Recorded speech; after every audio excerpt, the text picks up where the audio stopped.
Bismillah, valhamdulillah, va salatu va salamu ala rasulillah. Urmatуу mekендештер, мына тагдырыбыз бар экен. 2025 жылдын мына жаз айларына келип турабыз. Ушу мезгилдердин эң адамды кубандыра турган мезгил ушу жаз айы болуп эсептелинет экен. Ушинтип жыңалач болуп турган бак дарактар монтип жашылданып, көгөрүп атат. Жердин бети төшөп койгондой мондай көпкөк, ал жерлерде адамдын көздүн жоосун алган гүлдөр өсүп атат. Бирок ушул нерселерди ушул эле экен дебейли. Ар бирибиз Алла Таала Кур'ан-ы Каримде фатабиру я улил абсар. О акылы бар инсандар, акылы башында болгон инсандар, тегерек четиңерден үлгү алгыла дейт. Ушу дарактардан да үлгү алып, кой мен дагы жан дүйнөмдү тазартайын, адамдарга жакшы мамиле кылайын, Алла Таалага ушундай жакындайын деп бир ушу тегерегибизден нерселерден да үлгү чыгаралы бир туугандар. Бул дүйнө ушундай кыска дүйнө экен. Кээ бирөөбүзгө 40 жыл өмүр берет экен, кээ бирөөбүзгө 60, кээ бирөөбүзгө 80, кээ бирөөбүзгө Кудай сактасын 17-19. Бул дүйнөгө адамдар очерет менен ата келет экен, анан бала келет экен.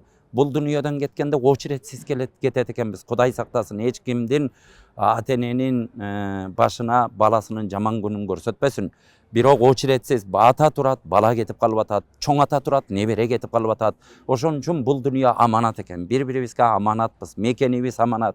Мекенде жашап аткан мекендештер, бир жерге киндик каныбыз тамган элбиз бир туугандар. Бардыгыбыз ушу Кыргызстандын паспортун көтөрүп жүрөбүз. Бир туугандар, ошону жакшы билип бири-бирибизге жакшы мамиле кылалы. Ушу арзыбаган аз убакыттын ичинде бири-бирибиздин көңүлүбүздү калтырбайлы бир туугандар. Башка нерсе унутулат, бирок көңүлдөгү так эч качан унутулбайт экен.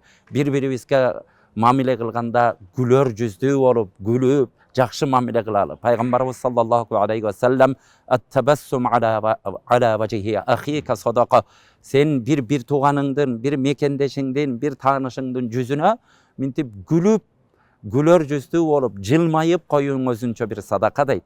Эгер адамдарды көргөндө жакшы күлөр жүз менен учураша бере турган болсок, мүмкүн ошону менен Алланын ыраазылыгына жетип, ошону менен түбөлүктүү бейишке пайгамбарыбыз менен бир болуп калышыбызга эч ким бул нерсени жок деп айта албайт бир туугандар. Ошол нерселерди дагы оюбузга ала жүрөлү. Алла Таала Кур'ан-ы Каримде фабима рахматин мин Аллахи линталахум ва лау кунта фаддан гализал калби ланфадду мин хавлик.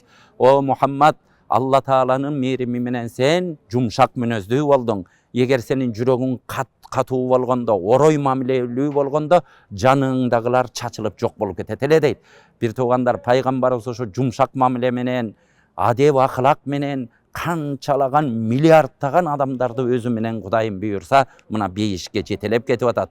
Ар бирибиз жакшы мамиледе боло турган болсок, балдарыбызга сүйкүмдүү болобуз. Жумшак мамилелүү боло турган болсок, кошунабызга, мекендештерге, коллективге, бир иштегендерге бардыгына жумшак мамиле менен чечкенде аракетибизди кылалы. Бир туугандар, акылмандар айтат, бул дүйнөдө күлгөндү үйрөн дейт. Ыйлаганды турмуш өзү үйрөтүп алат. Ыйлай бере турган болсок, ар кандай катуу мамиле кыла бере турган болсок, ошого жараша турмуш берип коет Алла Таала. Бул дүйнөдө жумшак мамилени, адамдарга жылмайганды, жакшы проблемаларды мындай жеңил өткөргөндөрдү үйрөнөлү.